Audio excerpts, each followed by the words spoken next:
السلام علیکم، میں ہوں سعدیہ سعید اور آپ کو جاوید پبلشرز میں خوش آمدید کہتی ہوں۔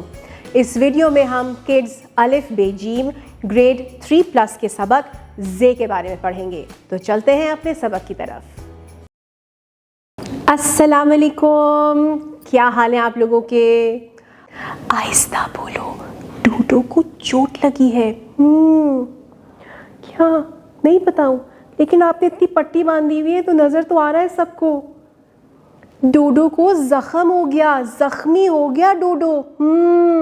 پتہ ہے کیا ہوا؟ کل ہم نکلے ہوئے تھے بازار، ہم نے کہا بھی ڈوڈو سے کہ آج ہمارے ساتھ بازار مت جاؤ، ہم بازار ایسی جگہ جا رہے ہیں جہاں بہت رش ہوگا، خام خواہ آپ کو چوٹ لگ جائے گی۔ مگر ڈوڈو ایسا ہے، بات ہی نہیں سنتا۔ مت جالے بات سن لے یہ کبھی ہماری، ہے نا ڈوڈو؟ پہلے تو مجھے یہ بتائیں، آپ سارے بچے اپنے گھر میں اپنے بڑوں کی بات سنتے ہیں؟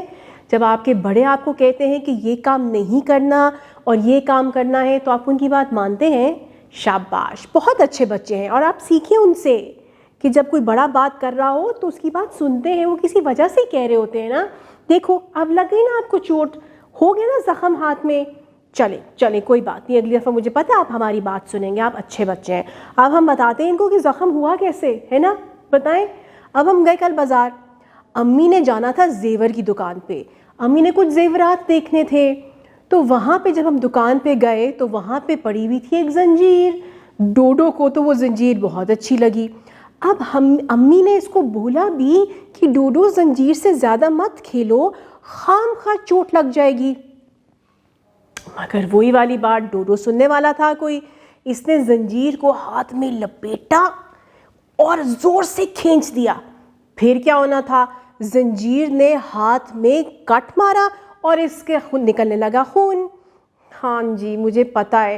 پھر اس کے بعد ہم اس کو ہاسپٹل لے کے گئے، ڈاکٹر نے زرد رنگ کی دوائی لگائی اس کے اوپر جسے ہم پائیوڈین کہتے ہیں، اسے زخم صاف کیا اس کا۔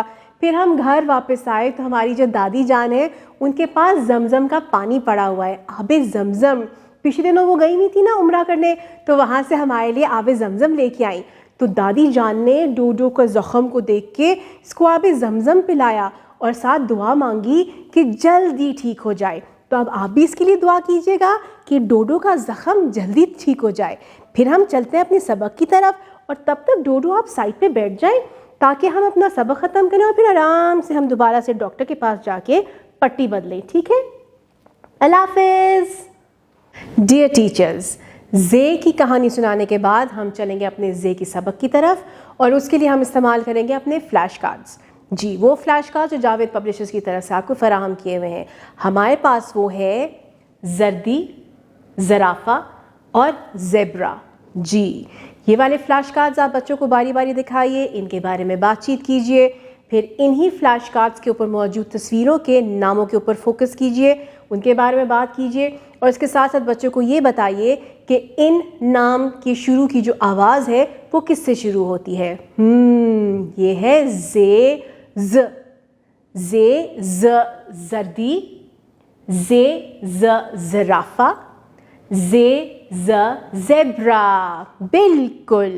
پھر آپ باری باری بچوں سے زے کی آواز کی دہرائی کروائیے۔ دہرائی کروانے کے بعد پھر ہم چلیں گے اپنی کتاب کی طرف۔ آپ بچوں سے کتاب کا صفحہ زے کا کھلوائیے اور پھر باری باری بچوں سے کتاب کے صفحے کے اوپر بات کیجیے۔ آپ جو تصویر اس پہ موجود ہے اس کے بارے میں بچوں سے سوال جواب کیجیے، اور پھر زے کی آواز کے اوپر بھی دوبارہ سے دہرائی کروائیے۔ جب زے کی آواز کی دہرائی ہو جائے، صفحے کے اوپر تصویر موجود ہے اس کے اوپر اچھی طرح سے بات چیت ہو جائے، پھر ہم چلیں گے اسی صفحے کے بالکل نیچے ہمارے پاس 2 الفاظ موجود ہیں۔ جی یہ جو 2 الفاظ ہیں، ان الفاظ کے ساتھ ہم کھیلیں گے چھپن چھپائی۔ تو ہم ڈھونڈتے ہیں ان الفاظ میں زے کو۔ چلو جی، تو پہلے لفظ میں زے کہاں پر ہے؟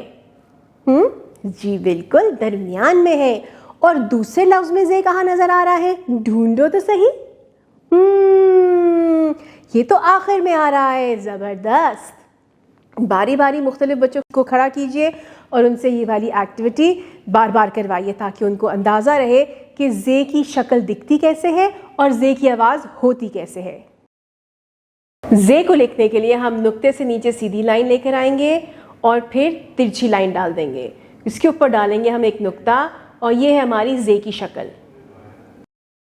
شروع کریں گے ہم اپنی رائٹنگ پریکٹس کو پری رائٹنگ پریکٹس کے ساتھ. جناب بچے جو ہے وہ ہوا میں لکھیں گے, اپنی کلائی پہ لکھیں گے, اپنے ساتھی کی کمر پہ لکھیں گے, ٹیبل کے اوپر لکھیں گے, اور اس کے بعد آپ باری باری بچوں کو بلائیں گی اور بچہ بورڈ پہ لکھے گا. پری رائٹنگ پریکٹس کرانے کے بعد ہم چلیں گے اپنی جاوید پبلشرز کی طرف سے فراہم کی ہوئی ورک بک کی طرف, یعنی کہ ایکٹیویٹی بک. اس کا صفحہ نمبر 38 اور 39 کھلوائیے. جہاں رنگ بھروانا ہے وہاں رنگ بھروائیے اور ساتھ ہی لکھائی کا کام شروع کر دیجئے. لکھائی کرانے کے بعد آخری کی 2 لائنیں یا 1 لائن آپ بچوں کو ہوم ورک کے طور پہ دے دیجئے. جب رائٹنگ پریکٹس ہو جائے اور آپ بچوں کی کارکردگی سے مطمئن ہو جائیں, پھر ہم چلیں گے اپنے جانچ کی طرف. جانچ کرانے کے 2 طریقے ہیں ہمارے پاس, ایک ہے زبانی جانچ اور دوسری ہے لکھائی کی جانچ. زبانی جانچ کے لیے ہمارے پاس LED پروجیکشن موجود ہے. یہ وہ LED پروجیکشن کے اوپر وہ تصویر ہے جو بچوں نے ابھی تھوڑی دیر پہلے کتاب کے ذریعے کی تھی. جناب اس تصویر کو آپ کھولیے, بچوں سے اس کے بارے میں سوال کیجئے, جواب بچہ آپ کو دے گا. اور یہاں پہ آپ نے فوکس ضرور کرنا ہے کہ آپ نے بچوں سے صرف بات کروانی ہے اور خود ان سے زیادہ بات نہیں کرنی, صرف سوال تک محدود رہنا ہے. اس کے بعد ہم چلیں گے اپنی لکھائی کی جانچ کی طرف, جس کے لیے آپ کے پاس جاوید پبلشرز کی طرف سے فراہم کی ہوئی ورک شیٹس موجود ہیں. بچوں میں تقسیم کیجئے اور بچوں سے کام کروائیے. آپ کی سماعت کا بے حد شکریہ. اپنا بہت زیادہ خیال رکھیے گا اور جڑے رہیے گا بولتی کتابوں کے ساتھ.